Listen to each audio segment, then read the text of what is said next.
Ang kangkong. Pampakain sa ano. Pwedeng gulayin. Pwedeng pakain sa pato. Para tipid sa pagkain nila. Ayan. Aluan na ng purina to. Aluan ng purina. Busog ng aming alaga. Ayan, maliligo. Maghanap ng plastic. Ligo sila ng ano. Kuha ka rin lo, panghuli isda. Panghuli sa isda.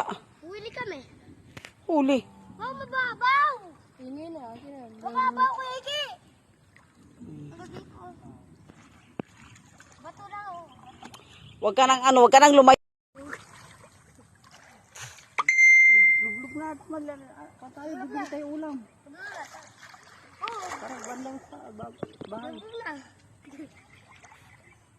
Wanti si Kuya Eki. Oh, diba? Oh, diba? Oh, oh. Iligo kayo maaga dito. Tayo ka, mo, di malalim. Tayo ka. Mas electric fan. Oh, isa, lalangoy ako. Hindi ka pa rin umalis eh. Ah, bakit? Napandun ka pa rin sa pwesto. Oh, sige. Ay. Sige, doon ka talaga. Oh, ayan.